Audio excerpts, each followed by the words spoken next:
Star Network. Folks, we got a lot to talk about for this first hour. Let's talk a little bit about what's going on with this recent invasion of Russian forces into the country of Ukraine. We'll bring you up to speed on some of the latest developments with this situation and what President Biden has to say, all while keeping in mind of the implications and the impact that it's going to make us here in America. We'll have that conversation. Also, we'll talk about how a father is now under charges for instructing his 4-year-old to shoot at police in Utah. Man, oh man, we'll have that discussion. And then later, how the Interior Department is now doing its part to bring equality by removing some derogatory names of that offended Native American women from federal land and property. We'll have all of that and a whole lot more, of course, with the Culture Crew. So stay with us. It's all happening on today's edition of The Culture right here on the Black Star Network. Let's go.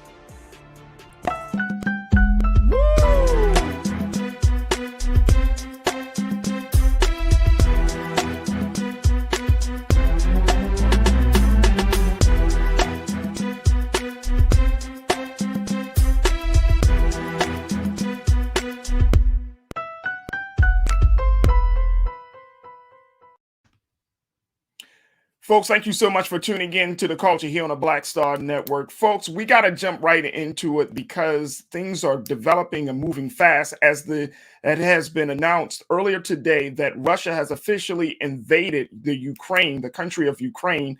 And President Biden has just finished giving his remarks just a few minutes ago about how America is going to respond to this situation. Now, based upon what we already know, that Russian President Vladimir Putin has decided to call for his forces, his troops, his military to move forward pretty much on all sides of Ukraine, attacking the country from land, air, and sea. And there are troops that have come in from the southern border as well as the eastern region to encircle the country. There are reports that are about 150,000 troops that are on the ground encircling the country of Ukraine. What's the big reason as to why Russian President Putin is deciding to move forward? Well, he says that enough is enough, that there are parts of the Ukraine country that belong to Russia that he has designated as to being independent, and that there are parts that are showing that Russia needs to be from under any type of aggression or control from Ukraine and the West. Now, given that this is a new development of this invasion, there has certainly been some history around this situation. The history is the fact that there for the past 2 years, there has been talks from Russia and other allies and other countries in that region about what is going to happen. How is Russia dealing with this situation of Ukraine? And President Putin has been giving people some slight hint that there would be an invasion, but there was certainly some faith that the invasion would not happen as quickly as it has been happening today. I want you to take a look here really quickly at what President Biden had to say as a result of this attack. Because the president is saying that one of the big things he's saying is that since Russia has made this move that he calls both unprovoked and unjustified, that now it's going to force NATO and the United States and other countries to say enough is enough. Check out some of the big decisions that the president had to make in implementing sanctions to try to stop this invasion from becoming an all-out war. I will do everything in my power to limit the pain the American people are feeling at the gas pump. This is critical to me. But this aggression cannot go unanswered. If it did, the consequences for America would be much worse. America stands up to bullies. We stand up for freedom. This is who we are. Let me also repeat the warning I made last week. If Russia pursues cyber attacks against our companies, our critical infrastructure, we are prepared to respond. For months, we've been working closely with the private sector to harden our cyber defenses, sharpen our ability to respond to Russian cyber attacks as well. I spoke last night to President Zelensky of Ukraine, and I assured him that the United States, together with our allies and partners in Europe, will support the Ukrainian people as they defend their country. We'll provide humanitarian relief to ease their suffering. And in the early days of this conflict, Russia propaganda outlets will keep trying to hide the truth and claim success for its military operation against a made-up threat. But history has shown, time and again, how swift gains in territory eventually give way to grinding occupations, acts of mass civil disobedience, and strategic dead ends. The next few weeks and months will be hard on the people of Ukraine. Putin has unleashed a great pain on them, but the Ukrainian people have known 30 years of independence. They have repeatedly shown that they will not tolerate anyone who tries to take their country backwards. This is a dangerous moment for all of Europe, for the freedom around the world. Putin has committed an assault on the very principles that uphold the global peace. But now, the entire world sees clearly what Putin and his Kremlin allies are really all about. This was never about a genuine security concerns on their part. It was always about naked aggression, about Putin's desire for empire by any means necessary, by bullying Russia's neighbors through coercion and corruption, by changing borders by force, and ultimately by choosing a war without a cause. Putin's actions betray his sinister vision for the future of our world, one where nations take what they want by force. But it is a vision that the United States and freedom-loving nations everywhere will oppose with every tool of our considerable power.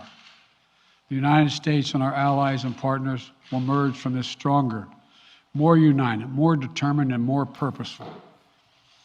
And Putin's aggression against Ukraine will end up costing Russia dearly, economically and strategically. We will make sure of that. Putin will be a pariah on the international stage. Any nation that countenances Russia's naked aggression against Ukraine will be stained by association. When the history of this era is written, Putin's choice to make a totally unjustifiable war on Ukraine will have left Russia weaker and the rest of the world stronger. Liberty, democracy, human dignity, these are the forces far more powerful than fear and oppression. They cannot be extinguished by tyrants like Putin and his armies. They cannot be erased from people's hearts and hopes by any amount of violence and intimidation. They endure. In the contest between democracy and autocracy, between sovereignty and subjugation, make no mistake, freedom will prevail. God bless the people of a free and democratic Ukraine, and may God protect our troops. That was President Biden earlier this afternoon giving his remarks and kind of going into more detail about some of the big decisions, more importantly, the big economic sanctions that will be placed on Russia. I want to break it down for you folks. And again, I would highly encourage you to listen to what the president said. He only spoke for, it wasn't long, probably about 20 minutes or so. But some of the big things that we gleaned from his remarks is that the United States would cut off Russia's largest banks and largest companies from the Western financial markets and would restrict exports of technology to Russia. Along with that, saying that he would vastly degrade the country's ability to thrive in the weeks, months, and years ahead. He also said that the United States was freezing trillions of dollars in Russian assets, including the funds controlled by Russian elites and their families. And one of the big concerns that people have been saying, that correspondents around the world are saying, is that Putin is only concerned not about the economy for the average Russian citizen, but are concerned about the money of the oligarchs in that country. So the president is saying that the United States was freezing trillions of dollars, including the funds controlled by Russian elites and their families, making them pay for what he calls a premeditated attack against a free nation in Europe. The president also said that he is authorized sending more troops to Eastern European countries in the NATO alliance. Now, while he vowed again that American troops will not engage with Russia in Ukraine, he did say that the United States would defend its NATO allies if Russia moved beyond Ukraine's border. I want to bring in one of our Culture Crew members, Nira Muhammad, who is a writer. She's an activist, and she's host of Queen Talks with Nira podcast that can be heard, and get her take on this as we have this discussion, because there's a lot to take in, a lot of moving pieces in this whole scenario. And I think we need to have some very, very big discussions about it. Nira, thank you so much for being a part of the conversation. It's always good to have you. It's always great to be here, Farajii. Thank you for having me. Absolutely. Absolutely. Before we get to, let's do this. Before we get to you, let's take a quick pause. When we come back, let's have the conversation about what is the next steps, or what do you think what do you suspect may happen over these next few hours, especially around this issue. Folks, we got to take a quick pause. When we come back, more conversation about the Russian invasion of Ukraine. Stay with us. It's The Culture here on the Black Star Network.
Don't you think it's time to get wealthy? I'm Deborah Owens, America's Wealth Coach, and my new show on the Black Star Network focuses on the things your financial advisor or bank isn't telling you. So watch Get Wealthy on the Black Star Network.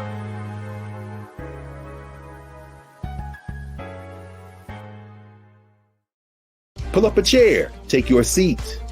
The Black Tape with me, Dr. Greg Carr, here on the Black Star Network. Every week, we'll take a deeper dive into the world we're living in. Join the conversation only on the Black Star Network.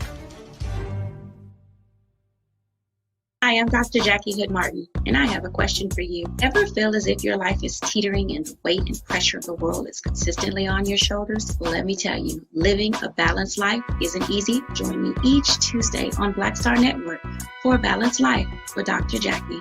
We'll laugh together, cry together, pull ourselves together, and cheer each other on. So join me for new shows each Tuesday on Black Star Network, A Balanced Life with Dr. Jackie.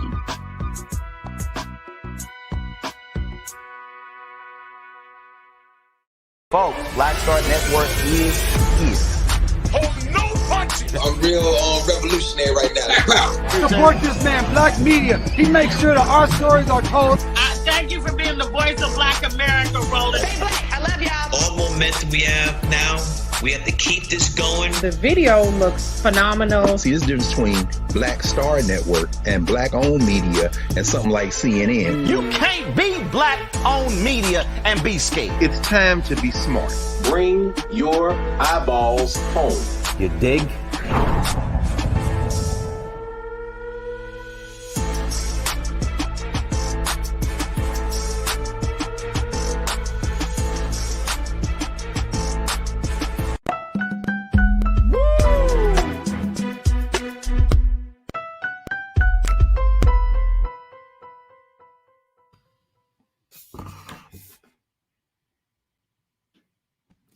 Welcome back to the show, folks. We're talking about the Russian invasion of the country of Ukraine, bring you up to speed on the latest developments in this situation. There are a number of moving parts, and what we've heard earlier today was President Biden vowing that something will be done. The United States will not sit idly by. The United States will take action as a result of Russian President Vladimir Putin making what the President Biden calls an unjustified, unprovoked attack on a democratic, independent, sovereign nation. And we're going to have a discussion about how this is going to impact not just the world, but those of us here in the country, here at home. I'm joined by Nira Muhammad, my wife, who is a author, who is a educator, and she's host of Queen Talks with Nira podcast that can be heard widely. Nira, thank you again for joining us for this conversation. Thank you so much for having me, Farajii.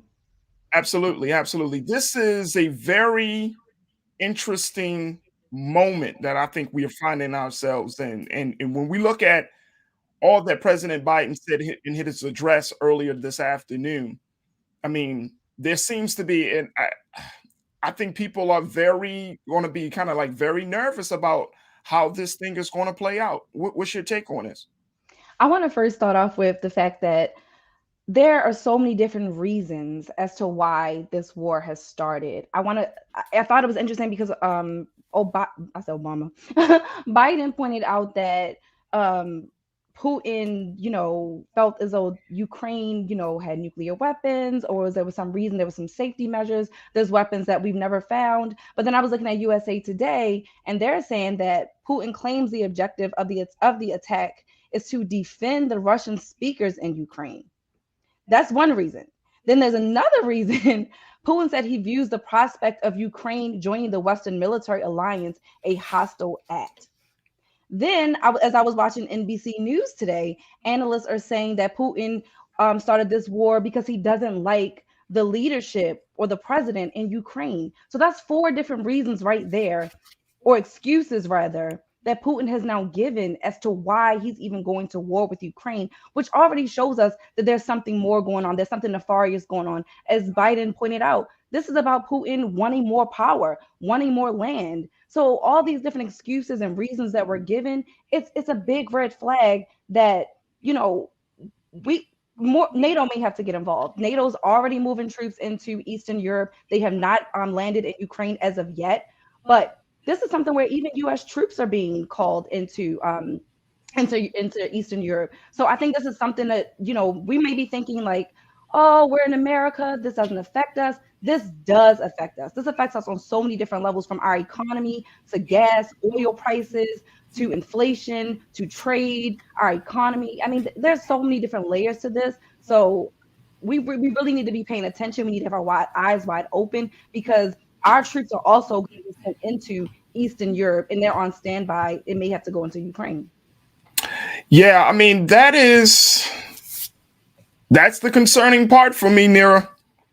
That is the concerning part, because just as much as the president has made it very clear, saying, look, we are not going to get involved, in saying that the United States will not get involved. For example, the U.S. is going to deploy, additional troops and forces to Germany, but President Biden says they are not going to fight in Ukraine, but to defend NATO countries.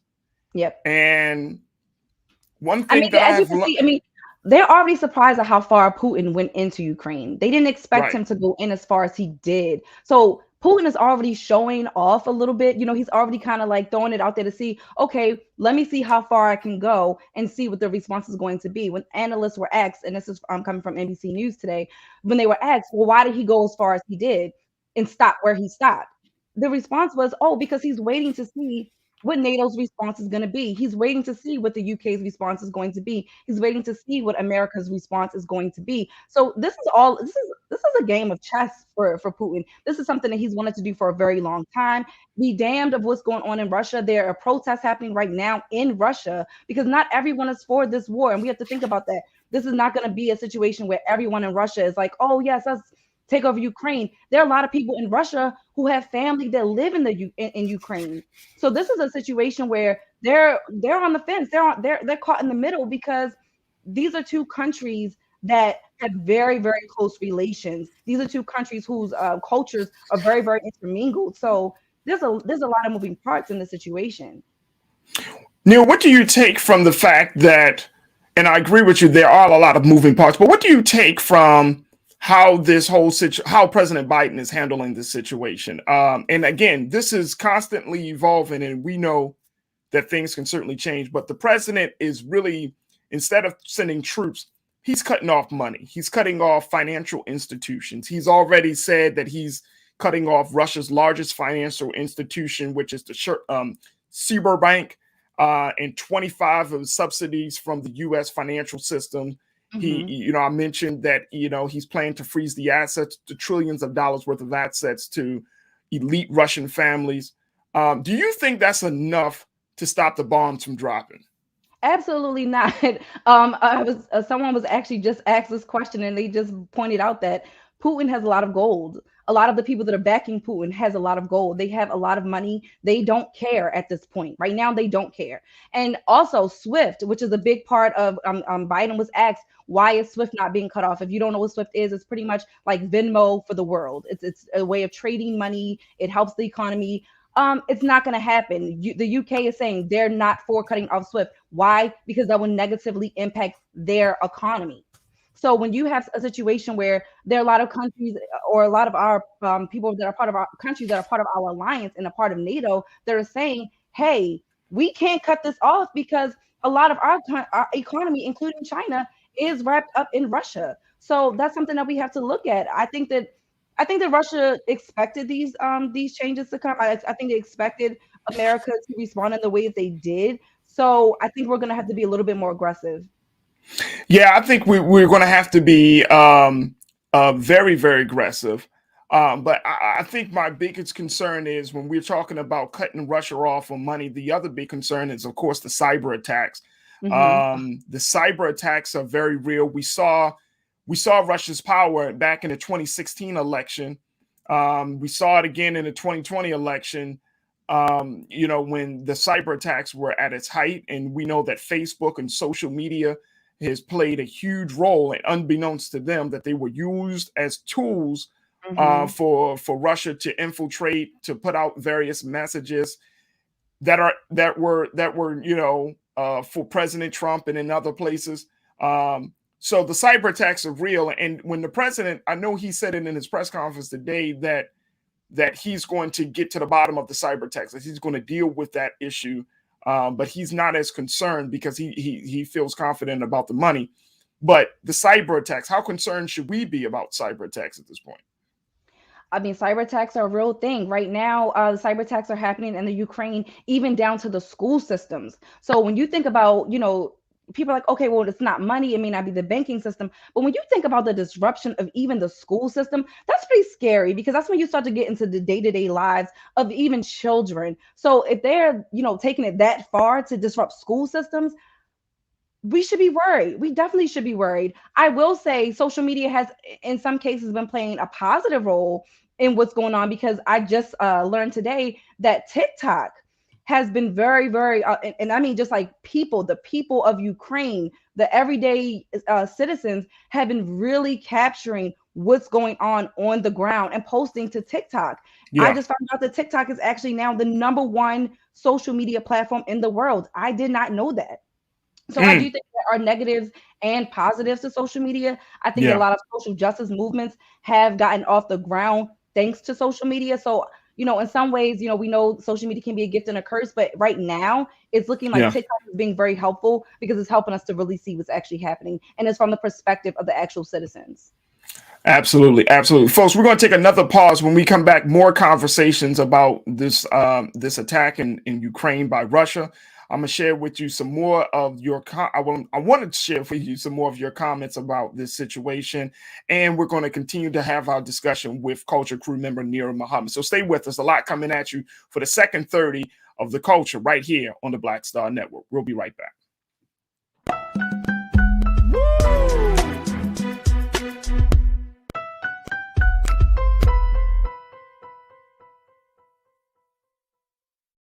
Pull up a chair, take your seat.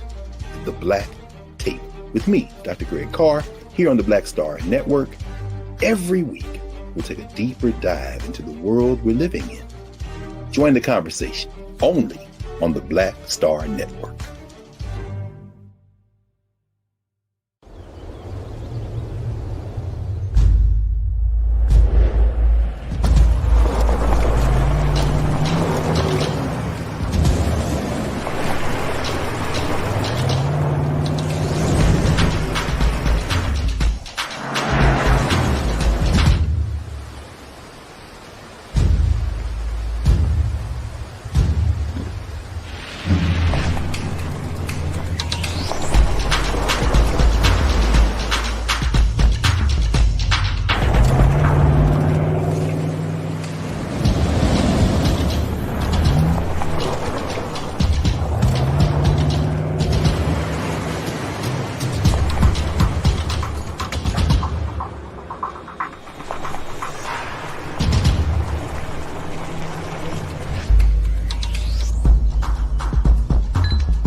I'm Deborah Owens, America's Wealth Coach, and my new show, Get Wealthy, focuses on the things that your financial advisor and bank isn't telling you, but you absolutely need to know. So watch Get Wealthy on the Black Star Network.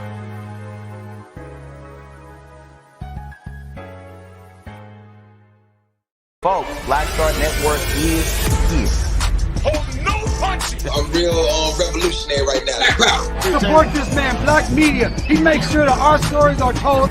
Thank you for being the voice of Black America, Roland. Stay black. I love y'all. All momentum we have now, we have to keep this going. The video looks phenomenal. See, there's a difference between Black Star Network and Black-owned media and something like CNN. You can't be Black-owned media and be scared. It's time to be smart. Bring your eyeballs home.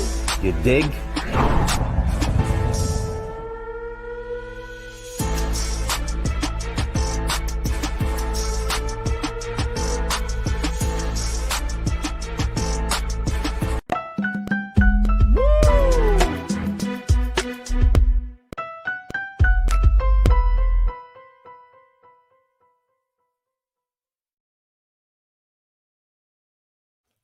Welcome back to the show, folks. We have been talking about the invasion of Ukraine by Russia. Now, this is a very, very big topic with moving parts, a lot to consider, a lot to understand, and we're going to do our part here on The Culture to break it down for you so you can understand it, or at least have some knowledge about what is going on right there in the Ukraine, what is going on in Russia, and most importantly, how all of this is going to affect us here at home. Now, I've been talking to Culture crew member Nira Muhammad, and she's been bringing us up to speed on some of the things that are happening on the ground.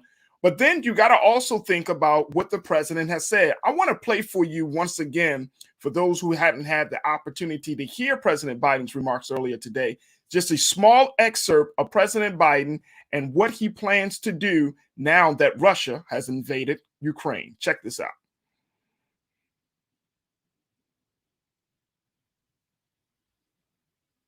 Pump.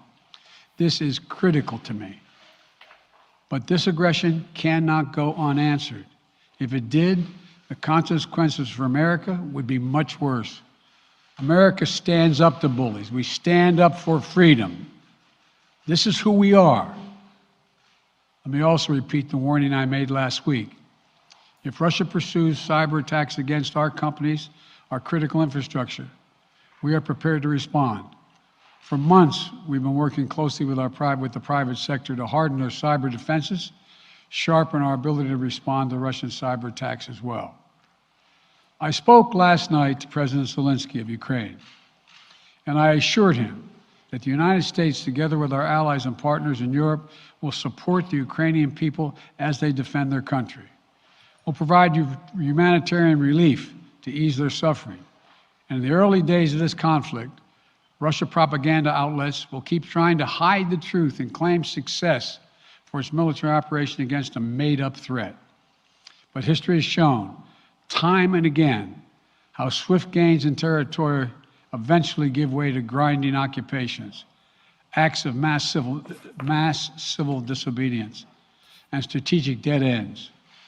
The next few weeks and months will be hard on the people of Ukraine. Putin has unleashed a great pain on them, but the Ukrainian people have known 30 years of independence. They've repeatedly shown that they will not tolerate anyone who tries to take their country backwards. This is a dangerous moment for all of Europe, for the freedom around the world. Putin has committed an assault on the very principles that uphold the global peace. But now, the entire world sees clearly what Putin and his Kremlin allies are really all about. This was never about a genuine security concerns on their part. It was always about naked aggression, about Putin's desire for empire by any means necessary, by bullying Russia's neighbors through coercion and corruption, by changing borders by force, and ultimately by choosing a war without a cause. Putin's actions betray his sinister vision for the future of our world, one where nations take what they want by force. But it is a vision that the United States and freedom-loving nations everywhere will oppose with every tool of our considerable power. The United States and our allies and partners will emerge from this stronger, more united, more determined, and more purposeful. And Putin's aggression against Ukraine will end up costing Russia dearly, economically and strategically. We will make sure of that. Putin will be a pariah on the international stage. Any nation that countenances Russia's naked aggression against Ukraine will be stained by association. When the history of this era is written, Putin's choice to make a totally unjustifiable war on Ukraine will have left Russia weaker and the rest of the world stronger. Liberty, democracy, human dignity, these are the forces far more powerful than fear and oppression. They cannot be extinguished by tyrants like Putin and his armies. They cannot be erased by from people's hearts and hopes by any amount of violence and intimidation. They endure. In the contest between democracy and autocracy, between sovereignty and subjugation, make no mistake, freedom will prevail. God bless the people of a free and democratic Ukraine. May God protect our troops. That was just some of the remarks given by President Biden earlier this afternoon in response to the invasion. I want to share, and I want to go back to Culture Crew member Nir Muhammad to get her take on, just what the president said. Nira, the president is taking a hardcore stance at it. I mean, we talked a little bit about, the cutoff from financial institutions, but one of the big things that sticks out for me in that excerpt was the fact that he said, that any country that is associated with Russia will be stained.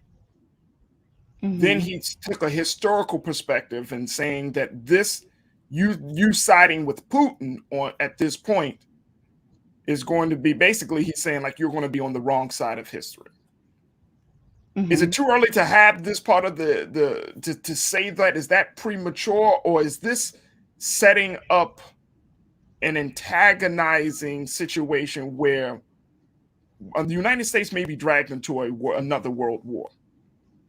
I don't think that it's too bold to say. I think it's a situation where it is what it is. You will have a stain on your country if you go into backing Putin. At this point, Putin regards Ukraine and Russia as inseparable, one people, a single whole.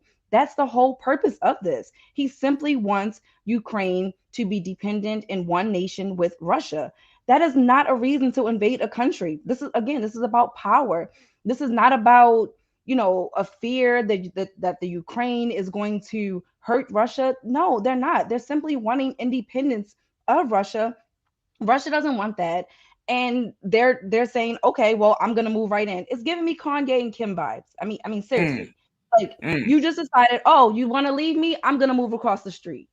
Oh, you think you're going to go be a part of NATO? I see that as you're going against Russia. Like Yeah. this is literally Putin's ego. This is about you not wanting Ukraine to be independent of Russia. That's not a reason to disrupt so many lives. There are millions of people trying to flee the Ukraine. There are people literally sleeping in subway stations in the Ukraine for safety. This is absolutely insane. For you to Yeah. just say, "Oh, we're one country, we're one nation. That's it. Oh, you don't want to be one nation with us? We're going to invade." I mean, come on. Yeah, I think that's part of, and we can just take a look at these images, folks. Just this is bombing from early this morning. 5 o'clock in the morning. Take a look at this. It gives me, if anybody remember the whole quote unquote shock and awe campaign when America went into Iraq. Y'all remember that? It was just like it was like before sunrise. I remember reporters saying on TV that there were so many bombs and so many flares and so many explosions, the light was lit up like the sun had already risen. So it gives me, I mean, war is never a pretty situation, because once those bombs drop, somebody's life is being taken, somebody's home There is have being been destroyed. casualties already. There have There been are a number of casualties. We don't have those casualties. exact numbers.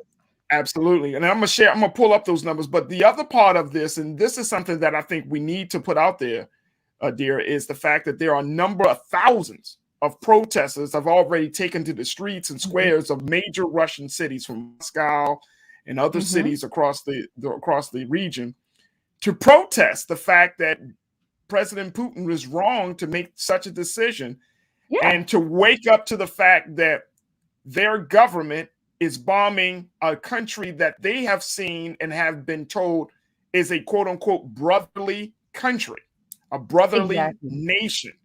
And at those protests, protesters have been met with major resistance by Russian law enforcement, Russian police, and people are pushing back, and they're just in a state of shock. Russians, and I'm saying the average Russian citizens, according to the reports, are in a state of shock. Young Russian citizens are saying, what in the world is going on? And protesters are becoming the enemy to the Russian government. Again, it gives me when I heard about the protesters, it made me think about when President Trump was in office and he decided to walk across the street to take that infamous picture of him holding the Bible in front of that church in DC across the street from the White House. But before he went out there, they put tear gas on American citizens who were protesting him and his administration. He tear gassed those individuals right there in front of the White House, so simply he can make way for him to take this photo out. And I mean, we're seeing this.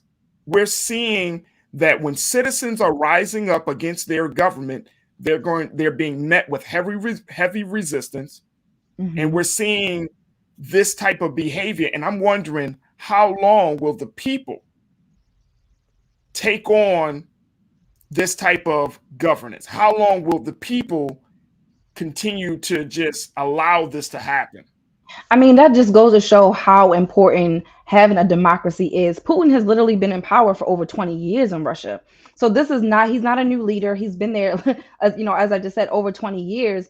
And so this may push Russia into, a civil war. I mean, we don't know at this point. It's too early to say. But yes, there is a lot of resistance from the Russian people, because they're saying, again, we don't want this war. I just was listening about a mother and a daughter who live in Moscow. Her husband and family members live in the Ukraine, and they can't get to their family right now. So this is a situation where a lot of people from the Ukraine and from Russia are very much so connected. They are family, they are friends, they are neighbors. They have a strong connection. They share a lot of the strong culture. But that does not mean, Putin, that just because you share a culture, that it's like, oh, if you're not going to be with us, we're just going to destroy you completely. We'll just completely take over.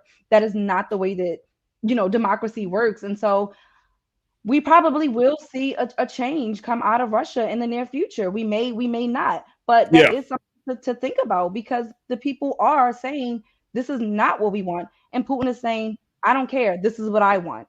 So and you know what? And this is, this is part of the reason why. And I understand the president. I really do understand the president for wanting to protect Ukraine, which is a NATO ally, to wanting to be there. Mm-hmm. But you and I both know, you study history, you read, you have researched this stuff. You and I both know, in order for any country to go to war, you must have the political will of the people behind that decision. Farajii, if anyone has ever studied the Romanovs, in the last czars of Russia, this is giving me those type of vibes. The people, it's like Nicholas did not listen to the people. He listened to his uncle. He didn't want to listen to his advisors who were telling him this is not what the people of Russia want. The people of Russia are not to play with. When they are tired and when they are fed up, and I'm talking about from history, when they're fed up with even their own government, they will take action. So again, Putin has to go back. He's stuck in this Cold War, with the Cold War. He's stuck on wanting to get Ukraine back. He has to move out of that. He needs to look at history, the history of Russia, what happened to the last czars, and look at, they're not to play with. These are people who, they love their country. Their patriotism is very, very strong in Russia. Putin is not making his citizens happy. And so again, just looking at history, I think that he should be taking more into account what his people want. Absolutely. I want to go to some of these comments there so people can understand, and people that have been a part of this chat. And I'm looking at our YouTube chat, and folks continue to post your comments, and we're continuing to have this discussion. Ken checked in and said, prepare for gas prices to spiral out of control. Hyperinflation is coming, people. And we haven't even talked about that. We haven't talked about it's already happening. Friday, it's not already happening. And here's the thing. Yeah.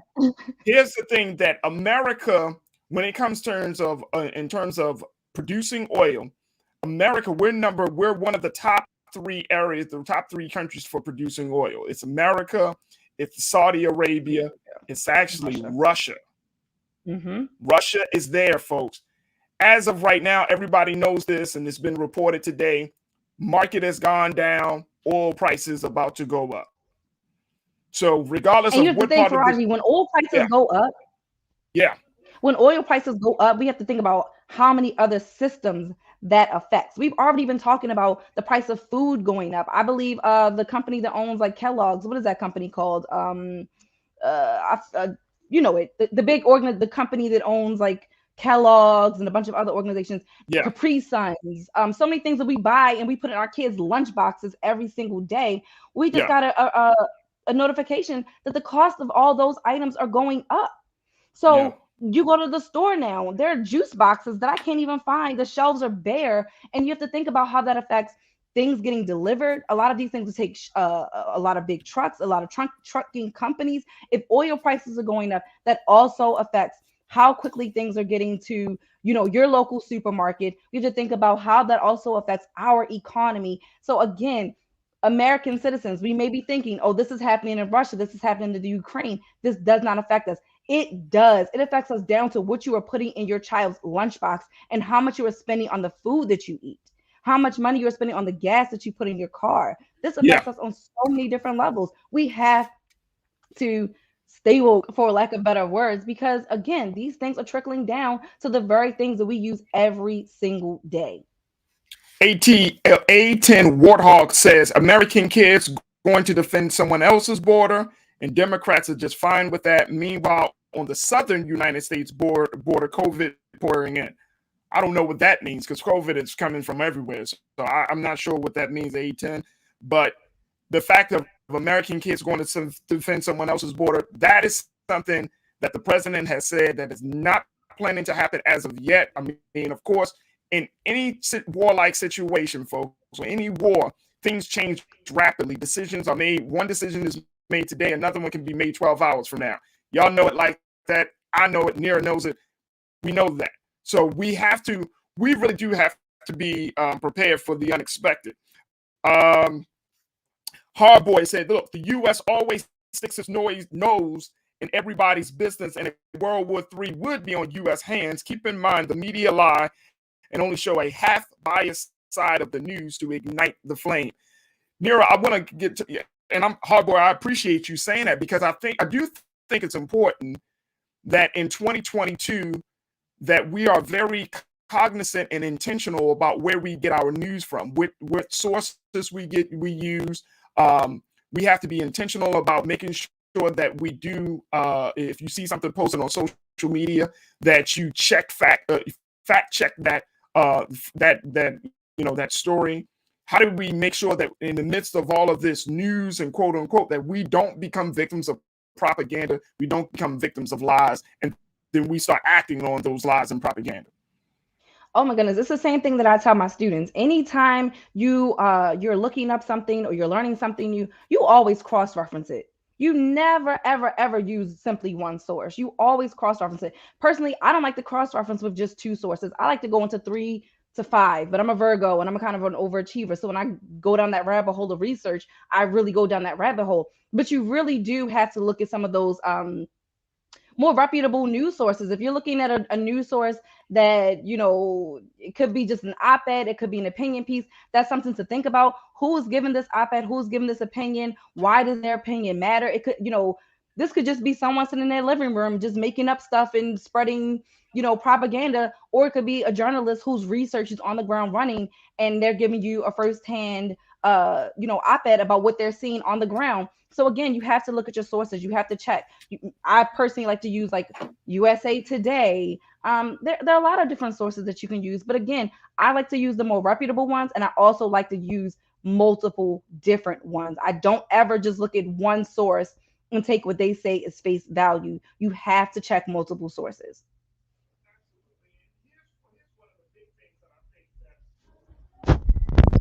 The big things that I think that is important, along with checking multiple sources, check sources outside of the United States as well, right? Oh, definitely. Of course, here on the Black Star Network, you want to keep your eyeballs, you want to keep your ears open for the sources that we bring, but we're trying to bring in a very comprehensive view of these circumstances because we know that certain sources outside of the U.S. is a little bit more trustworthy versus some of the sources inside the U.S. So you do have to pick and choose. But again, be very, very intentional. Let me continue to add. Putin is not doing. This is from Tanya Starr. She says Putin is not doing anything that the U.S. hasn't. How do? And I think that is also a big part of this conversation, Nira. When we look at, you know, when President Biden stands before the American people and says that this country is always going to fight for freedom, this country is always going to fight for doing what's right by the people.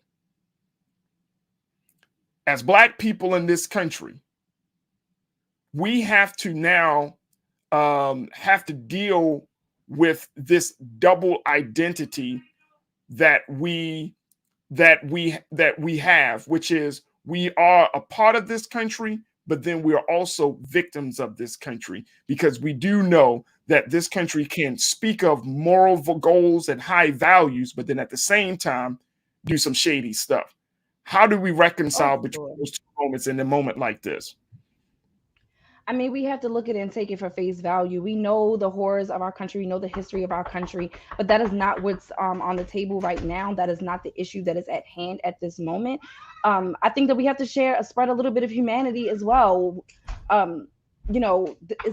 Yes, we care about what's going on with us and our community, but we do have to also look at what's going on in the world because we are part of a global society. We're part of this world as much as we want to have people that support us. Just like when George Floyd was happening, we had protests that were happening all over the world. And so just in these same instances, we have to look at it just like that. Absolutely. Folks, we're going to take a quick pause. When we come back, we're going to have more conversation about this. I know I got a lot more people that have posted their thoughts on YouTube and other social media platforms. So stay with us. We got a lot to get to. You're tuned into The Culture here on the Black Star Network.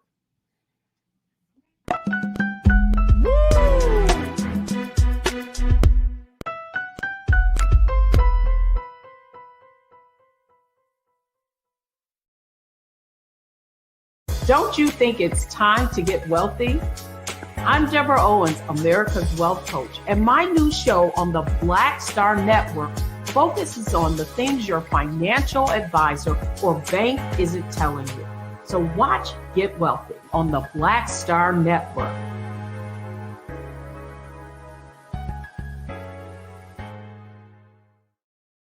Hi, I'm Dr. Jackie Hood Martin, and I have a question for you. Ever feel as if your life is teetering and the weight and pressure of the world is consistently on your shoulders? Well, let me tell you, living a balanced life isn't easy. Join me each Tuesday on Black Star Network for A Balanced Life with Dr. Jackie. We'll laugh together, cry together, pull ourselves together, and cheer each other on. So join me for new shows each Tuesday on Black Star Network, A Balanced Life with Dr. Jackie.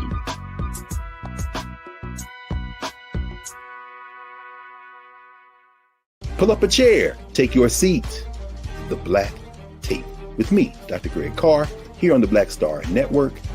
Every week, we'll take a deeper dive into the world we're living in. Join the conversation only on the Black Star Network.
Folks, welcome back to the show of The Culture here on the Black Star Network.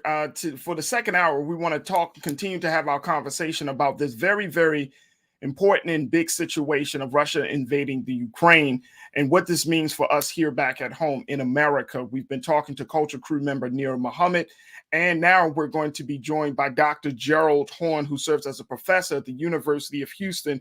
Dr. Horne has done research addressing issues of race in a variety of relationships involving labor, politics, civil rights, and war. And we're happy to have him join us for this conversation this afternoon. Dr. Horne, thank you so much, sir, for being on The Culture here on the Black Star Network. Thank you for inviting me. Absolutely. Dr. Horne, as we look at this situation, we know about some of the peripheral issues that are popping up. We do know that, for example, President Biden has decided to move and implement economic sanctions. We also know that there have been protesters on the streets of Moscow and in other parts of Russia. We also know that the Ukrainian people are suffering, a number of casualties, and that the bombs are still dropping. But I think the big question mark of this whole conversation, Dr. Horne, is what does this all mean for us here back at home, especially when you have an America that is so divided already politically? Well, I think the country will be divided even further. What does it mean for the people in the United States? Well, first of all, our tax dollars are going for arms that are being shipped as we speak to the Ukraine, which is equivalent to throwing gasoline on the fire. And there is a distinct possibility that this conflict will not simply be limited to a conflict between Ukraine and Russia. Recall that what helped to trigger this controversy is the fact that Moscow objected to the possibility that Ukraine would join the US-dominated North Atlantic Treaty Organization, NATO. Likewise, Moscow objected to the fact that there are US missiles surrounding Russia, and they wanted those missiles pulled back. Just like in 1962, the United States threatened to blow up the world because the Soviet Union had placed missiles in Cuba. The world almost was blown up, and we're in an analogous situation today as we speak. So, Dr. Horn, given that this is actually a relationship, in I feel like at any time there is a war that happens in any parts of the world, the United States has its hand in it in some way, shape, or form. With these economic sanctions, with the direction that the President Biden is taking, do you foresee that it will just stop there, or are we going to be dragged into another war?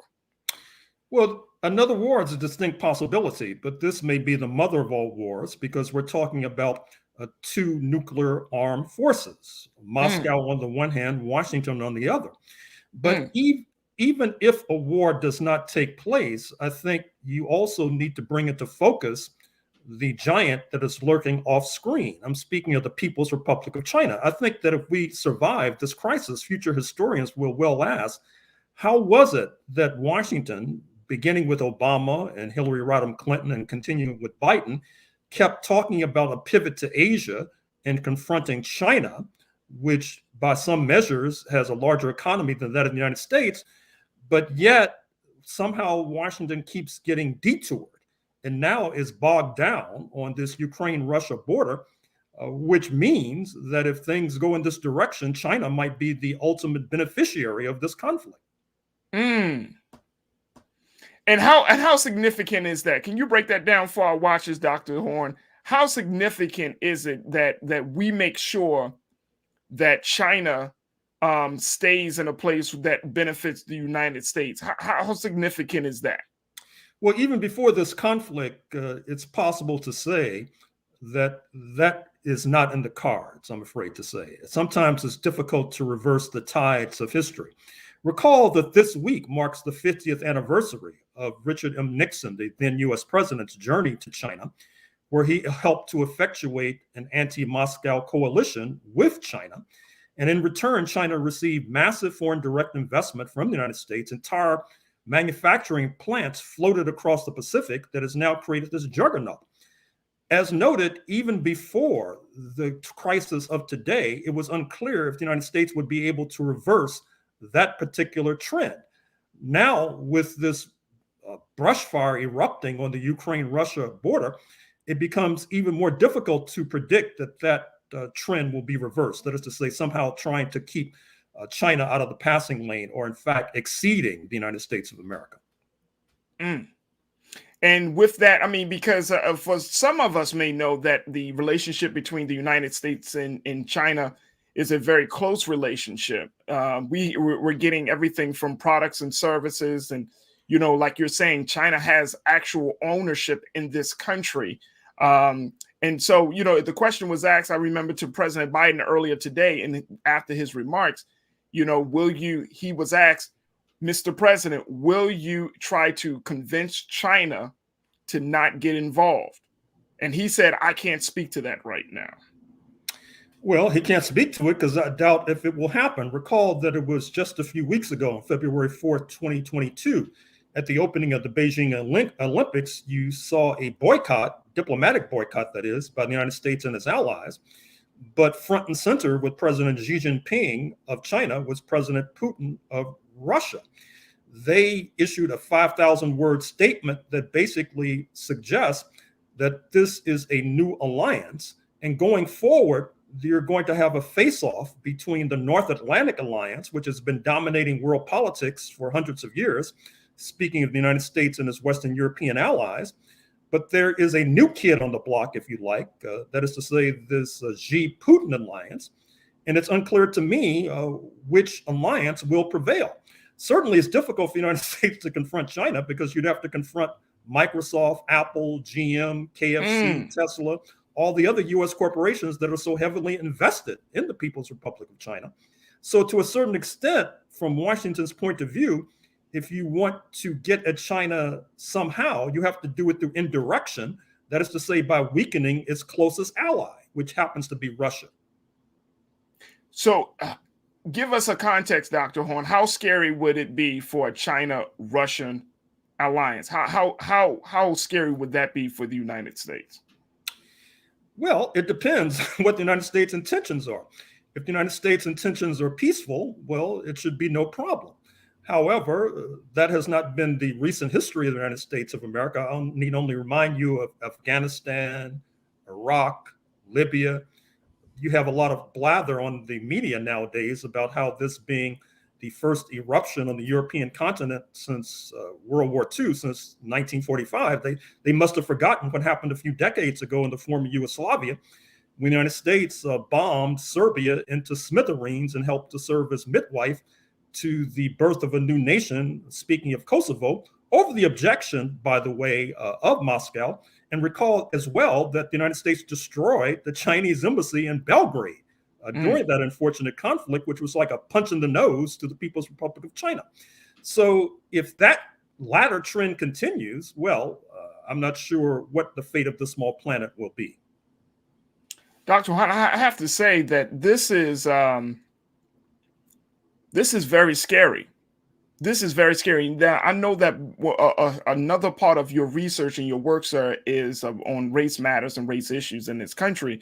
And I'm wondering, where do Black people fit into this? Where do minorities of this country fit into this larger situation? If America decides to move forward with some sort of military action, we know that there are a number of Black and brown and my other minorities that will be caught up into this situation.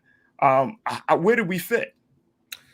Well, first of all, it's our tax dollars that are going across the Atlantic to the Ukraine.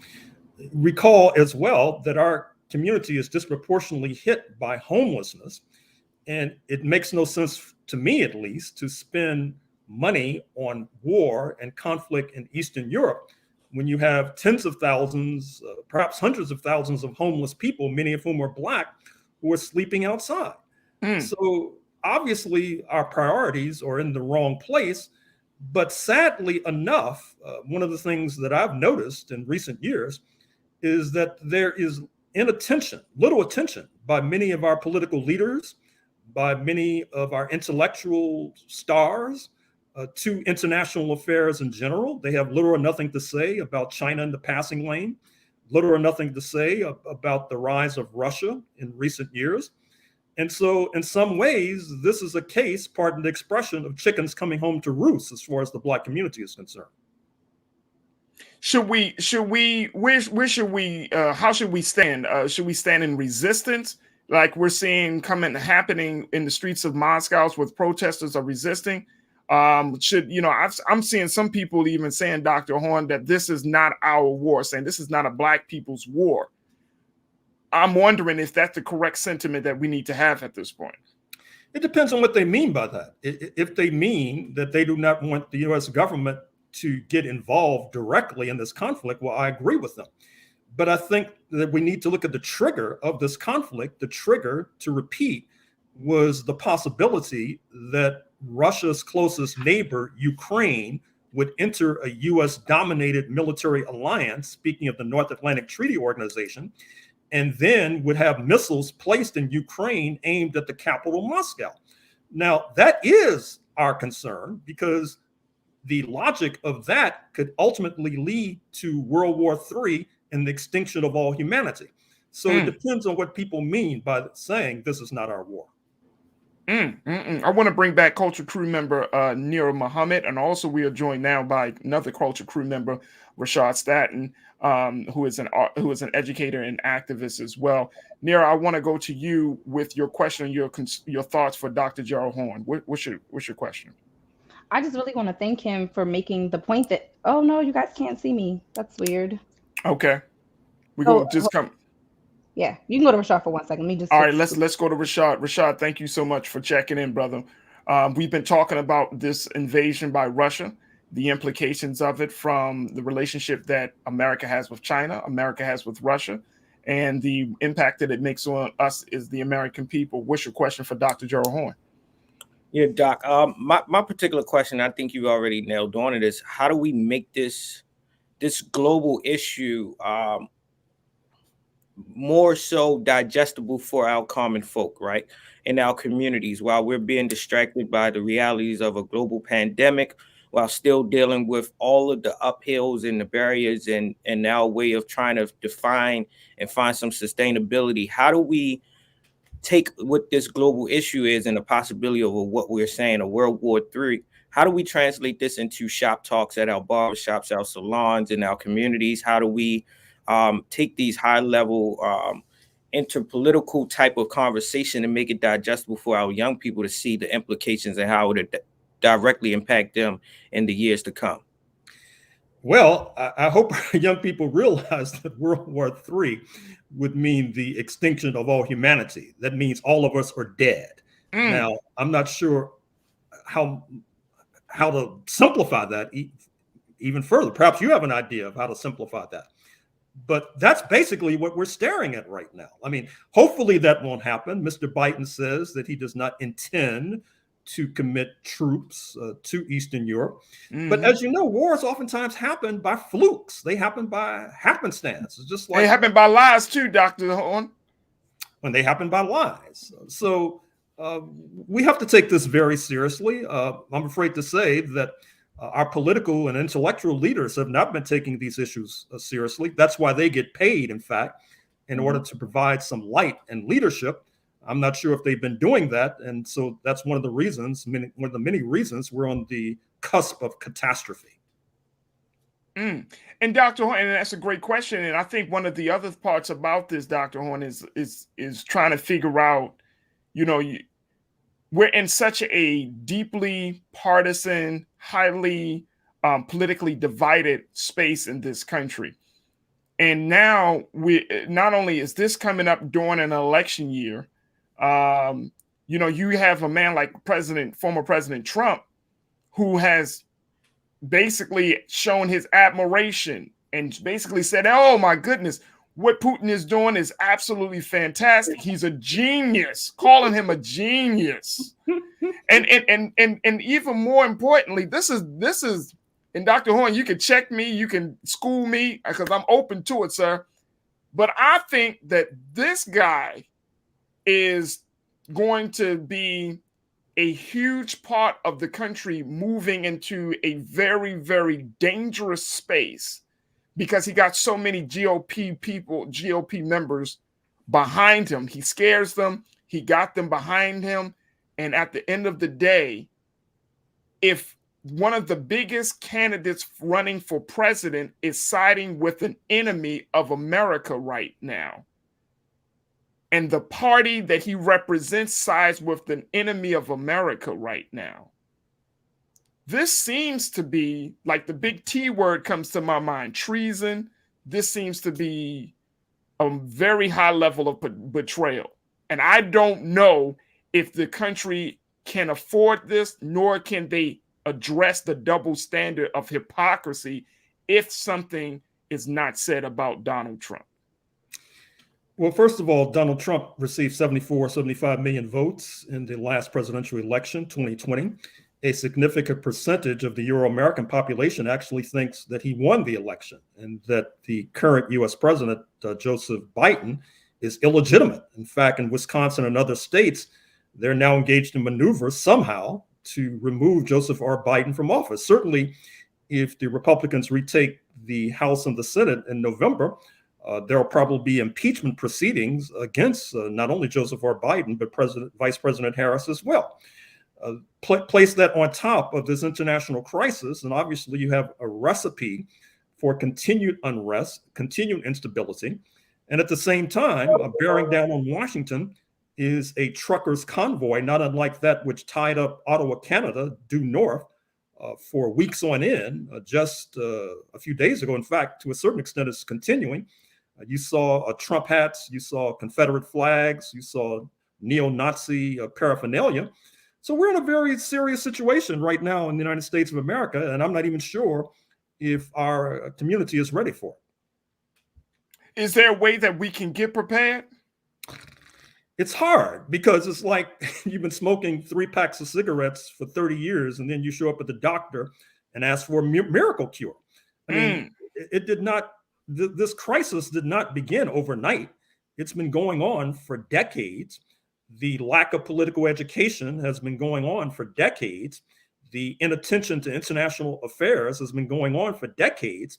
And so it's very difficult when the wolf is at the door to suddenly begin crying and hollering. Having said that, obviously, we need to keep the pressure on to make sure U.S. troops are not committed to Eastern Europe. We have to ask and demand that our political representatives and demand that the White House issue a statement saying that the United States does not want Ukraine to enter the North Atlantic Treaty Organization. And obviously, the United States needs to negotiate with Moscow about all these missiles surrounding Russia, which is a trigger for the current crisis. This is, folks, we've been talking to Dr. Gerald Horne about this situation that has unfolded in the Ukraine with Russia invading Ukraine. I want to see if we can bring back Nira. Nira, are you with us now? I know you had some tech issues. I am here. Okay, awesome. I want to give you an opportunity to share your thoughts or post your questions with Dr. Horne as well. Oh, I'm like, I don't know what just happened. Like, my computer is being really weird, you guys. I'm so sorry. I just wanted to add to when you were asking the doctor about how important it is for, Black people are saying, this isn't our fight. This isn't a time for us to get involved. But I do want us to really take a moment to look at the seriousness of this.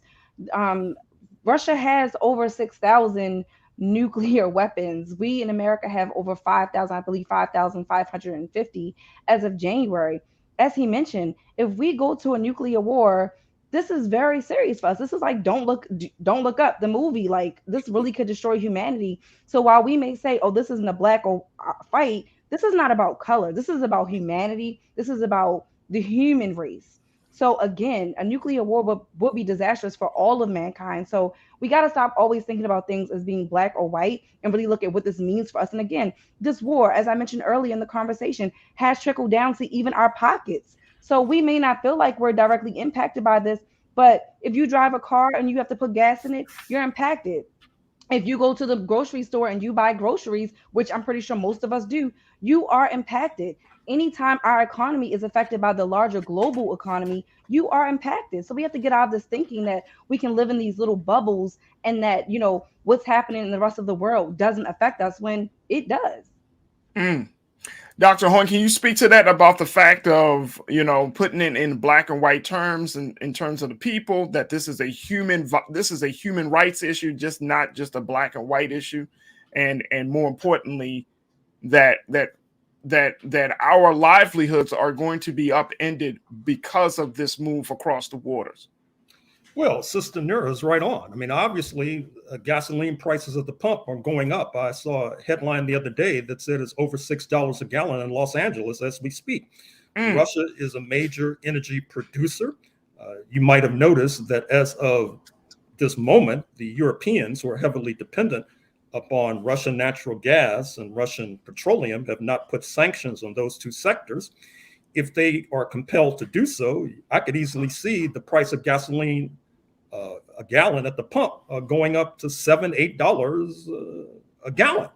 And obviously, if you drive a car, that's going to impact you. Even if you don't drive a car, it ties into what buses, public transportation has to pay for their fuel. It ties into what airplanes have to pay for their fuel.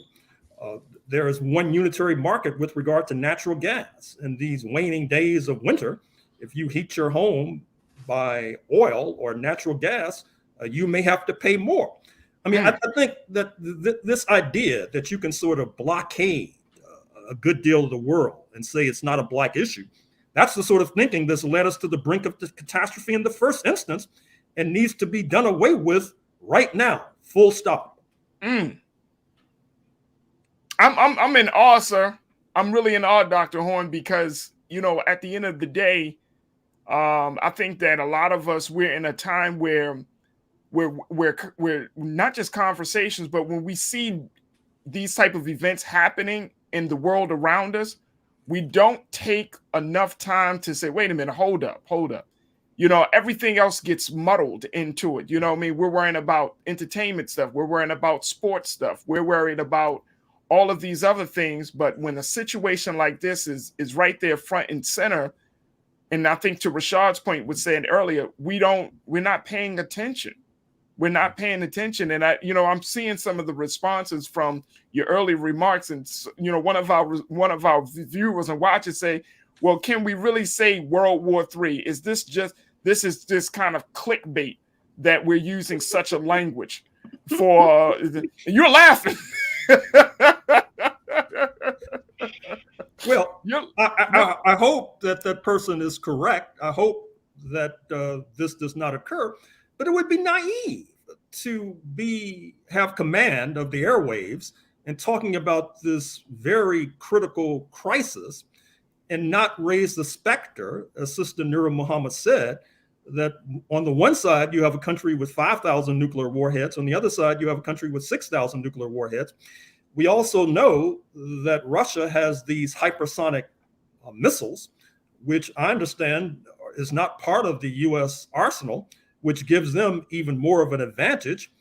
I mean, there have been headlines in recent months in the buildup to this conflict about Russian submarines cruising off the Atlantic coast. So if you live between Boston and Atlanta, you may want to pay attention to this. I'm not trying to engage in scaremongering. I'm not trying to engender clickbait. I'm trying to say that this is a very serious crisis, and it's well past time for people to start paying attention. Or if you're not able to pay attention, make sure your political representatives and your intellectual leaders are paying attention. Farajii, I'm sorry. Go ahead, Nira. I'm sorry. That just brought me to the thought. Oh my gosh, now I've lost my thought, Farajii. OMG. I was like, oh no, let me back up. Let me not say anything. But okay. I mean, this is very serious when you talk about the fact that they did not even expect Putin to invade as soon as he did. This is what analysts are saying. They didn't expect him to invade as soon as he did. They thought that this was months, in advance. They were like, what? This is happening already? So again, we can be naive and we can say, oh, World War III is not going to happen. But again, this is a country, a nation that has over 6,000 nuclear weapons and that are saying to the rest of the world, don't get involved. This is between Ukraine and I. For Putin to even use that language, this man is not backing down. He's serious. And we have to take it serious before it's too late. Rashad, what's your take on this? And that's a good point. Rashad, what's your take, sir? No, I agree with everything that Dr. Horn has said and Sister Nira Muhammad has said as well. I think that this conversation is critical. It's timely.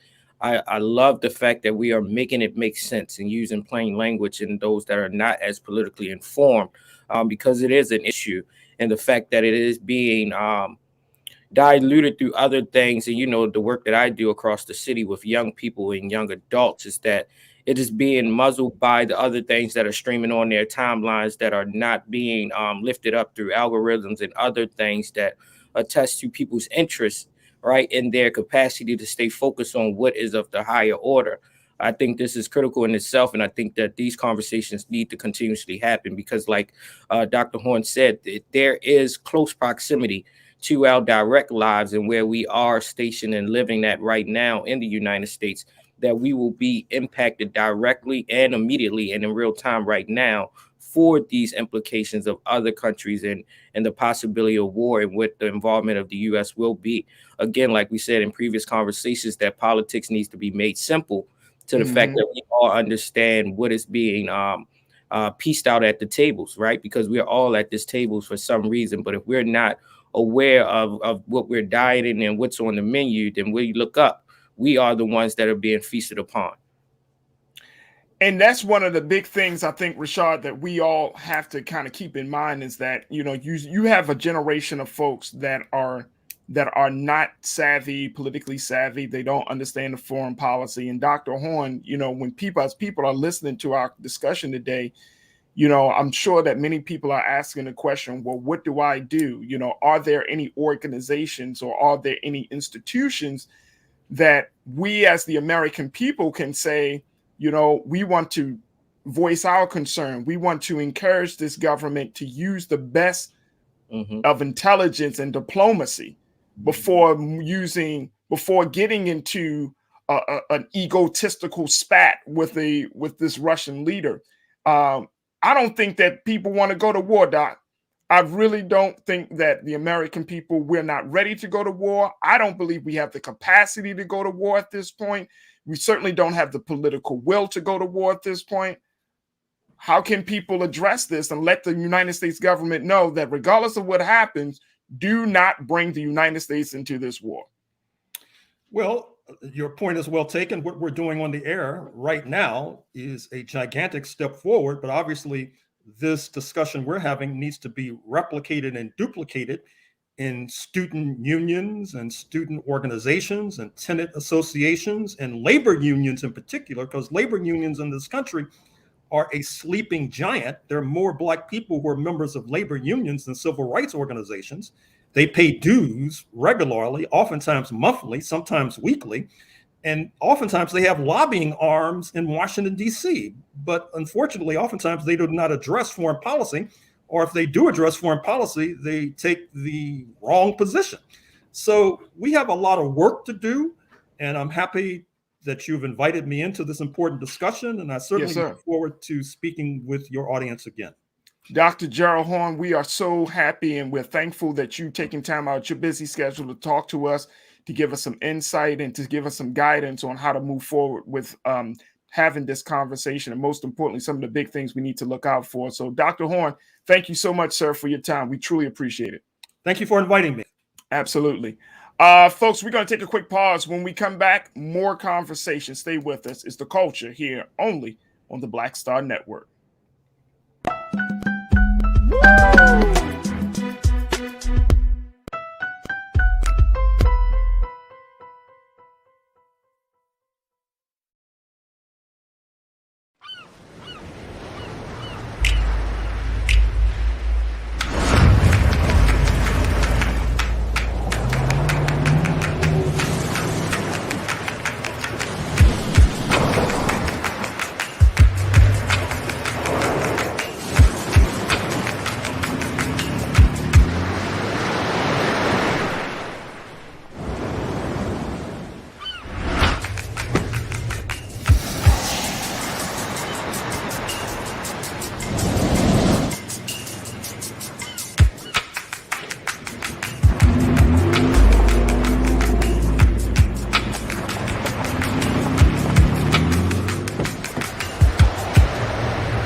Hi, I'm Dr. Jackie Hood Martin, and I have a question for you. Ever feel as if your life is teetering and the weight and pressure of the world is consistently on your shoulders? Well, let me tell you, living a balanced life isn't easy. Join me each Tuesday on Black Star Network for A Balanced Life with Dr. Jackie.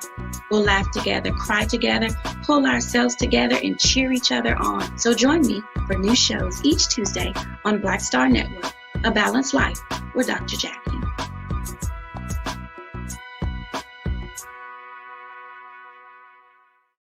Pull up a chair, take your seat. The Black Tape with me, Dr. Greg Carr, here on the Black Star Network. Every week, we'll take a deeper dive into the world we're living in. Join the conversation only on the Black Star Network.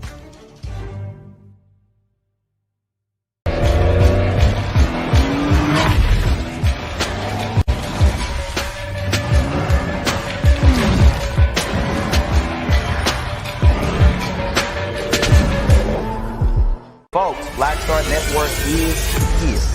Oh, no punches! I'm real revolutionary right now. Support this man, Black Media. He makes sure that our stories are told.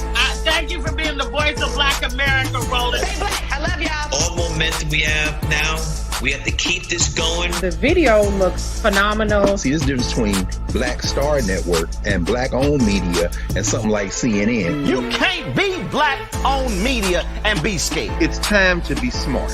Bring your eyeballs home. You dig?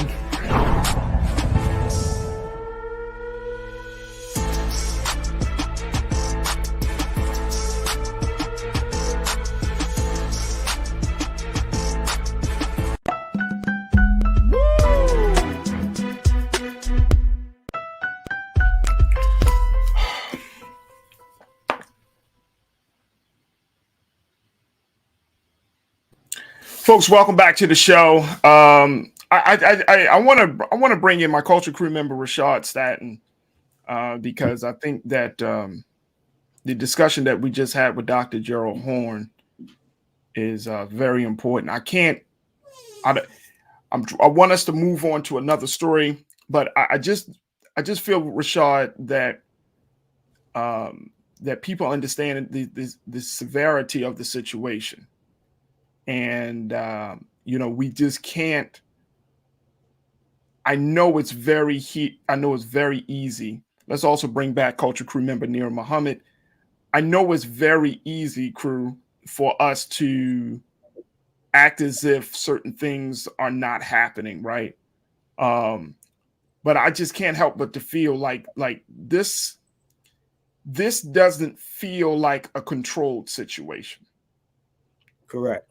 This feels like, Rashad, this feels like a situation that can go left, like real quick, real quick, unexpectedly, real fast, and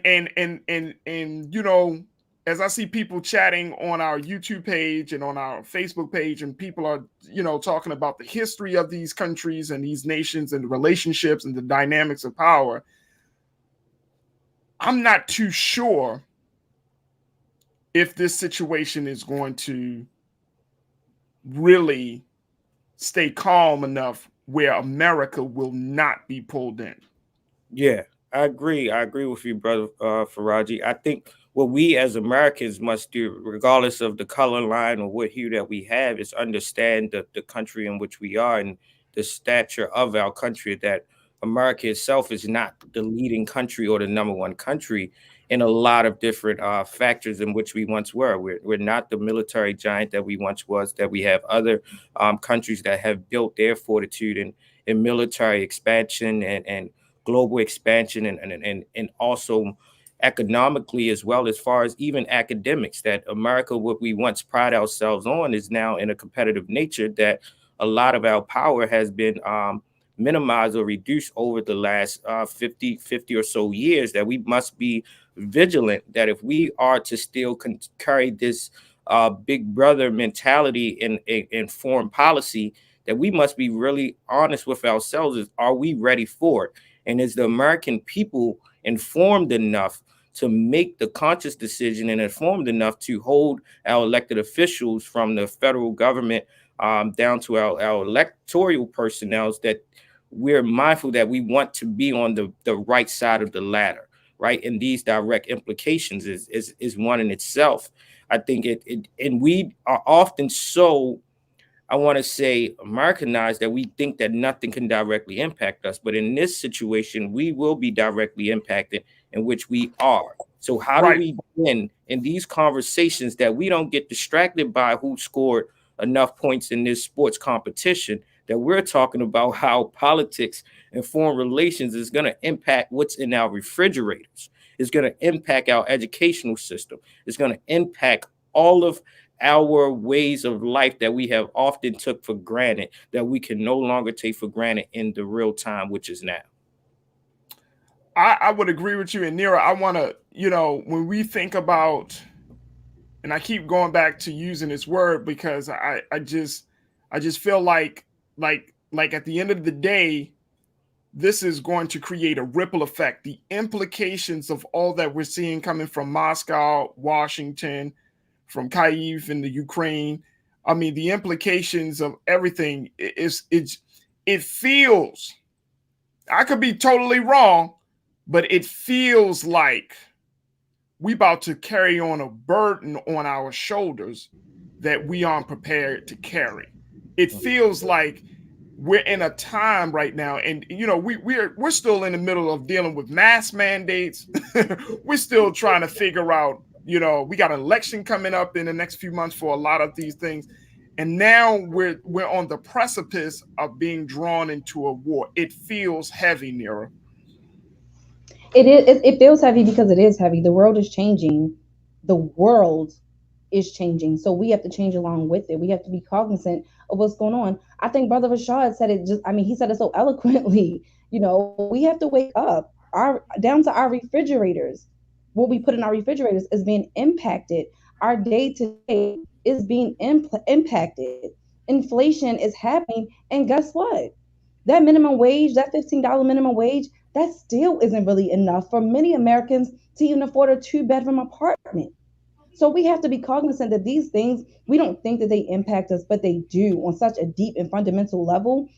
This is scary. Russia has over 6,000 nuclear weapons. It's that scary. But I can tell you what, I truly do believe that the citizens of Russia are going to be very, very pivotal in this moving forward, because they're going to have a lot to say, and they do have a lot more control than I believe they think that they have in terms of what Russia does, because Russia is going to need its people and its citizens to back them. And so that's going to be a big, big thing that we need to pay close attention to moving forward, is how the Russian people are handling their own government and moving forward. I think, and I would agree with you. I do believe that the average Russian citizen has to step into their power, and I believe that it may. I believe, and just because of what we've been seeing over the past 3 to 5 years, that is going to come from the next generation. It's going to come from 20, 30, 40-year-olds, right? Yeah. Who are those people that are out there protesting right now. Yeah. Those who are more, I would say, more conscious of one's humanity. You know what I mean? I truly believe there is a great consciousness that has emerged, not just in America, but around this globe, from the next generation, where we're starting to see seeing some pushback on this. I think it's important that we use our voices here in America, and I'm going to certainly use the platform here that we've been afforded here on the Black Star Network through the culture, that we can't go into no war. I want to be very clear and simple about this. America, we cannot go into war dealing with this situation. And if we don't raise the voice, if we don't become the chorus of resistance in this situation, I feel like, once again, we're going to be lied to. We're going to be taken advantage of. Propaganda is going to be used. Farajii, let me give you some data. We can't go to war. Let me give you some data real quick, though. When it comes to nuclear warheads, Russia stands at 6,255. The U.S. 5,550. Then guess what? After us, that's China. They only have 350. So we're the only nation that's even close to being able to fight against Russia. Just looking at the numbers in terms of nuclear warheads, no other nation even comes close. Look at that. 6,255 for Russia, 5,550 for the US, and then in third place is China with only 350. But it's a concern. No one else has even. I mean, they still are have almost 1,000 more than what we have, and then as Dr. Horn mentioned, they have a little bit more advanced technology than what we have. But we're only chance though. Like in terms of nuclear weaponry, the U.S. is the only one who's even coming close to what Russia has built up. Well, let's add to this. Let's add to this very quickly, Nera, because you bring it up absolutely valid point. Let's add to that. Let's add to the fact that we are also a part of a culture of ignorance, where when information comes out, we automatically are becoming very skeptical, regardless of what the source may be. Let's add to the fact that we believe we know better, so that we can't be taught, we can't be enlightened, we can't be educated about anything, right? There's this culture that we have to penetrate to even get things started. We're still dealing with a culture, like I said earlier, we're fighting over mask mandates and all of those other things. And I'm not talking about all of that right now, but I'm just talking about the culture where it is hard to get people to think sanely about a situation as severe as war. Even though we know it's serious. But you got to connect the dots to people, like, gas prices, food costs, education, technology with the cyber attacks. You got to help people connect the dots because the culture of ignorance is so pervasive in this country that we don't and we can't see through it. We can't see over it, can't see past it. Go ahead, Rashad. That's the concern that I have, though, bro. That's the concern that I really have. My exact same sentiments of uncertainty and not being in a space of comfortability to this larger matter that's going to directly impact humanity is one that I can only speak to my lived experience in the proximity of me. But I know for certain that I wasn't introduced to foreign policy and education until I got to college, right? And that in itself is a privilege, and that itself that attests to exposure and accessibility, right? So even if we're going through historical analysis and understanding history and its implications, we're taught governmental structures, but then do we understand governmental structures as it connects to foreign policy and how those relationships and things work? That when we sit down and we talking to our peers and we're speaking into our communities, our folks are uninformed because it's not a part of our everyday structures, societies, and how we've been educated, which then means it's a conversation that goes over a lot of people's heads. And it's a conversation that I don't have time for because I once never been informed of it and how it directly impacts us. But that is a space where we don't have time to go back. How do we ramp it up now to make it make sense for the folks right here? And I think that we are actually doing our part, and we can consistently do a part in this because it's not going anywhere. And what we all know is that a war doesn't end overnight, and the implications are not going to be there directly in real time, but they will foster consequences for generations to come, right? And I think that is the most scariest and uncertain part, that is in a space where we're being indoctrinated with so many different things that we cannot pinpoint what if of certain urgency right now, while we are always being distracted to things that really don't matter at all. A celebrity, we can't have a celebrity go in this time to tell us what to do. We can't offer the fact that we want our athletes to be our role models. No, this is an issue that deals with our intellects, our academia, our elected officials, and the powers that be that often a lot of people around in our neighborhoods and from our grandparents to our great-grandparents can't recognize the names of these larger entities that are controlling the global market. And you want to add to that, Rashad? And Nira, this is something that I know that is important and valuable to you, is what Dr. Horn said, getting your intellectuals to get on board with this. I mean, we see all of this is happening. We're having this conversation. But when we get, and this is like, we got to bring the intellectuals, the Black intelligentsia, has to be a part of the conversation about war and the impact that it will have on Black and brown and minority communities in this country, right? Like Black people leadership, like Dr. Horn talked about, civil rights institutions, your NAACP, your Urban League. Minister Farrakhan is going to be speaking this weekend for Savior's Day. He may speak on this. We don't know, but you know, we know he has used that platform before to speak out against war.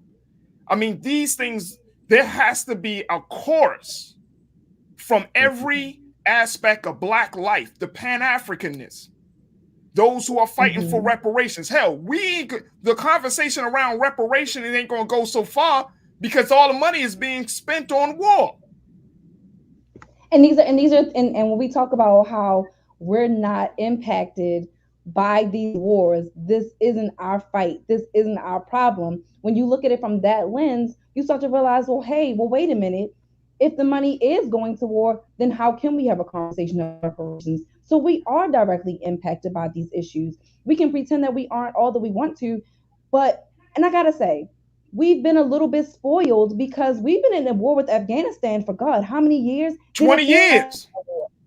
Exactly. And we didn't feel like we were at war. Many of us Americans were able to go on with our day-to-day lives, not even realizing that we were at war. So we got to look at this. Is not the same situation.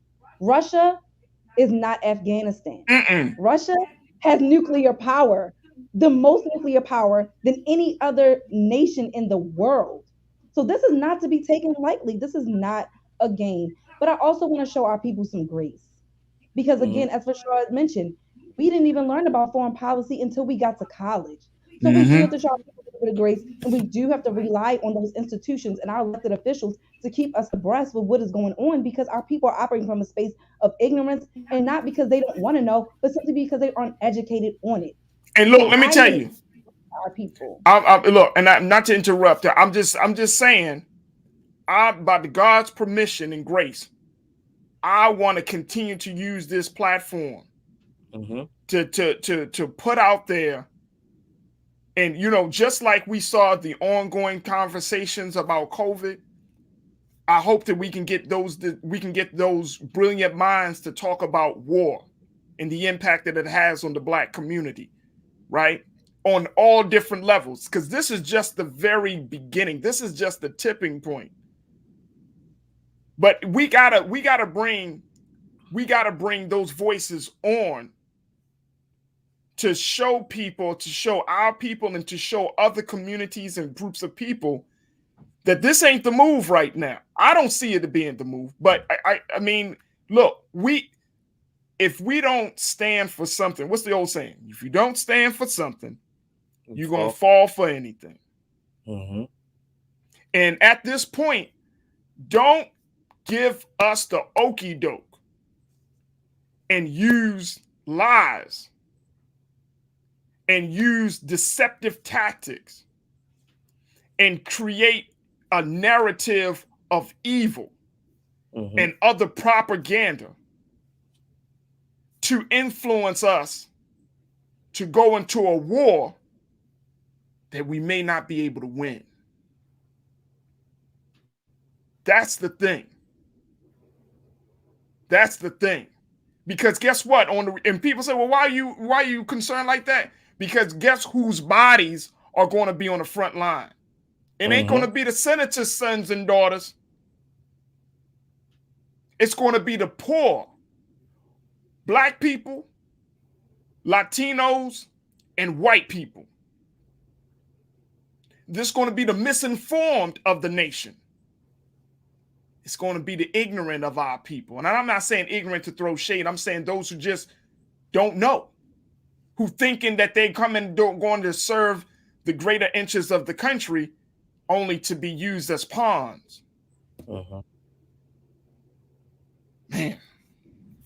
I just think this is very serious too, Farajii, because at the end of the day, this is not a war that anyone wants to go into. Again, Putin has told everybody to stay out of it, but I think it comes down to our humanity. It comes down to the Ukraine being considered, as you mentioned earlier, being a brotherly nation. I mean, do these people deserve to have their country invaded by Putin, who simply is just saying, I'm doing this because I don't want you guys to be independent. Oh, you guys want to join NATO? That's a direct violation. I'm coming to invade. I mean, these are people who are, these are families that are literally sleeping in subway stations right now. Now, children with their families on floors in subway stations. There are people that are stuck in traffic right now for hours because they've been trying to flee the Ukraine. So we need to take a moment to just put ourselves in their shoes. If that was my family, my son, my daughter, you, sleeping in a subway station simply because another country decided they want to own us. I just want us to take a moment to just think about that. Yeah. Because I know we get so caught up in the political side of things, and rightfully so. But I also wanted to look at this from a humanitarian perspective as well, even if it's just for a moment.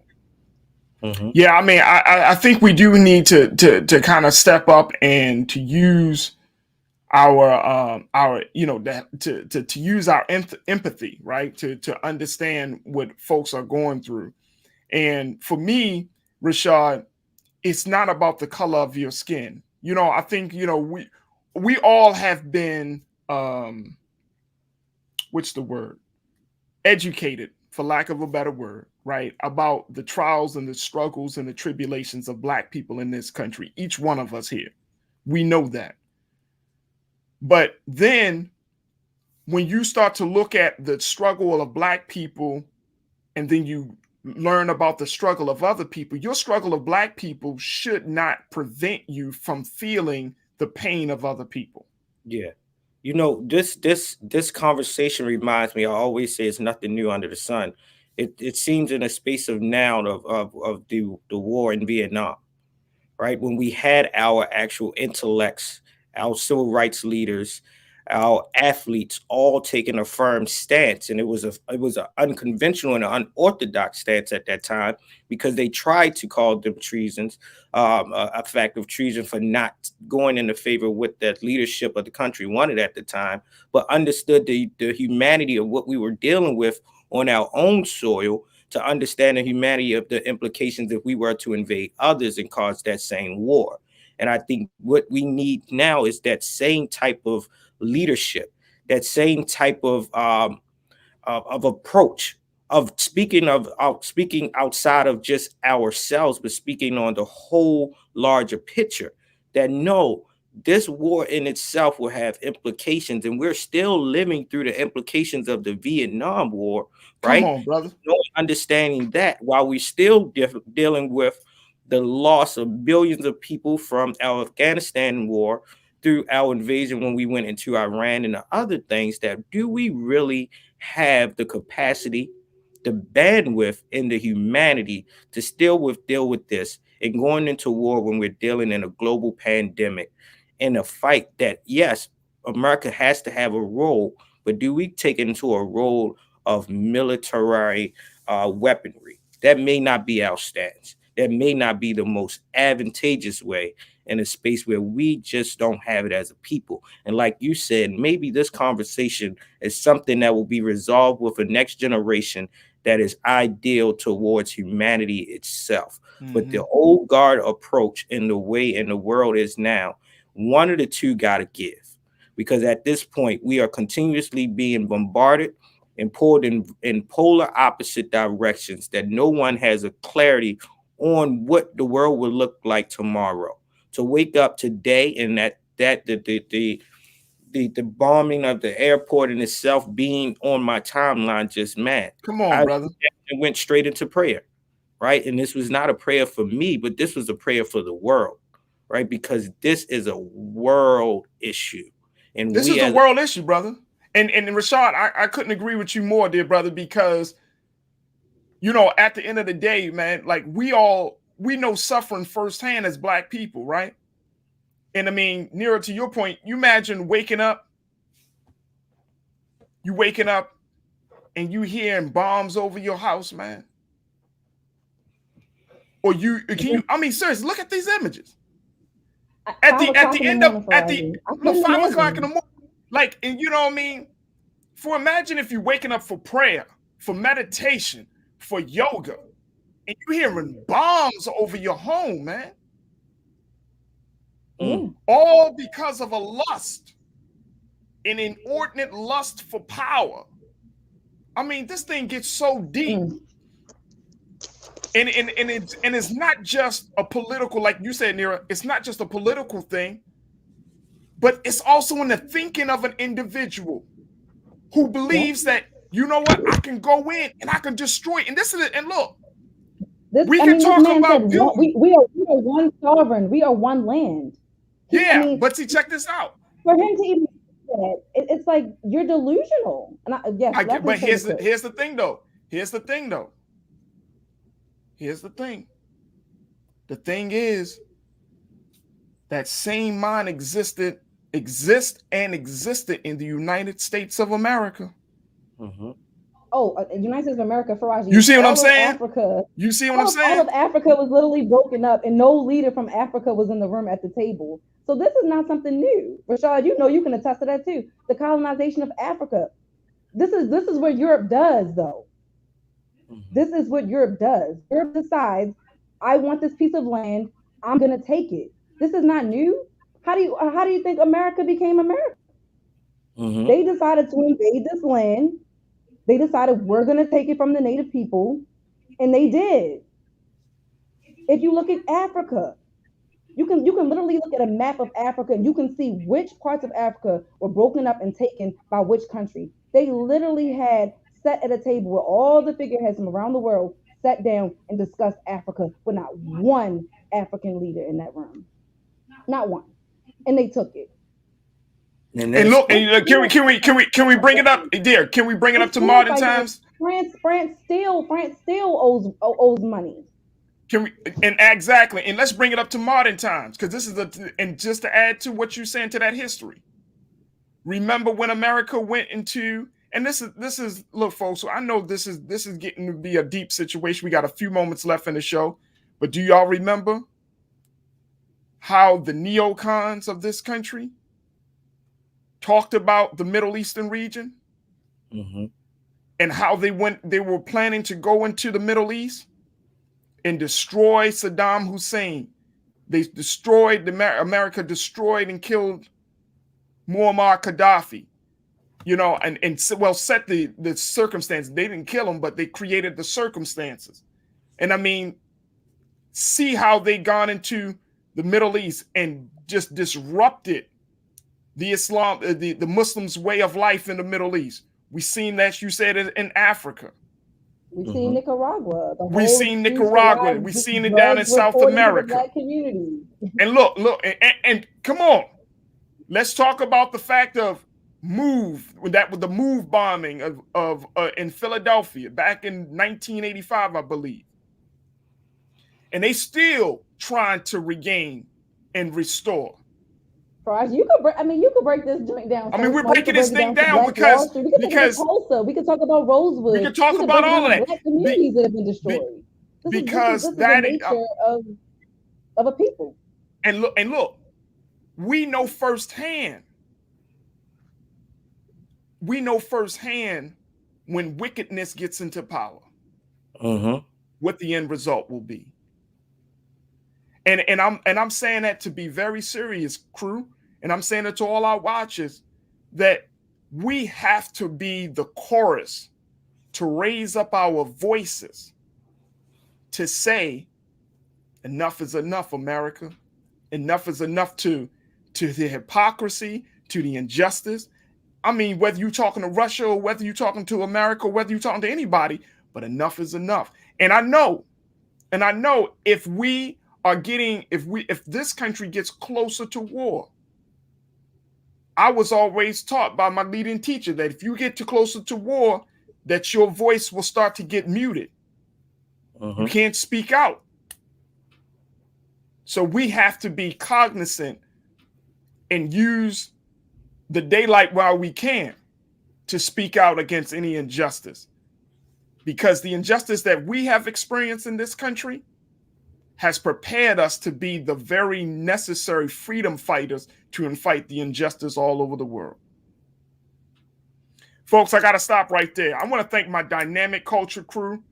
Rashad, thank you so much, big brother. Always appreciate your insight. My wife, Nira Muhammad. Make sure y'all check out her podcast, Queen Talks with Nira, streaming on all platforms. She talks about very serious issues. And I thank y'all, each one of you, for joining us for this conversation. Many of you have been posting in our chat on YouTube and Facebook, and I thank you so much. And I hope that we really said something to help us to activate and spark something within you to think clearly about this situation. We are going to be taking a look at all of the many dynamics of the situation over these next few days and however long that needs to be, but we're going to take a look at this. And I certainly thank our very special guest, Dr. Gerald Horne, for joining us today. All right. Make sure you support us. If you enjoyed this conversation today, if you enjoyed the level of insight and the coverage that we gave, and most importantly, the discussion about the impact on us in this country, make sure you support us here at Black Star Network. Go to blackstarnetwork.com and do your due diligence. Give something to support Black-owned media. Media that is unbiased, unapologetic, media that is going to keep you, the Black listener, the Black watcher, in mind in every single conversation. You can support us via Cash App, PayPal, Venmo, Zelle, so many other platforms. Make sure that you watch every show. Check out my big brother, Dr. Greg Carr, The Black Table, airing tomorrow. Then on the beginning of the week, join Sister Deborah Owens for Get Wealthy. Join Dr. Jackie Hood so she could teach you a balanced life. Look, there's no beef between us here because we are all part of the same network we're all working toward the same goal, and that's to empower and enlighten you to make your life and to make your community and to make this world a better place. I thank each and every one of you. I'm so blessed and humbled that you were able to tune in today. Make sure you stay tuned at the 6 o'clock hour. Of course, my big brother Roland Martin, Unfiltered. Stay tuned for that. As always, never be afraid to challenge what's wrong. Stand for what's right while being yourself in the process. God willing, we'll talk tomorrow for another exciting edition of The Culture, only on the Black Star Network. Peace.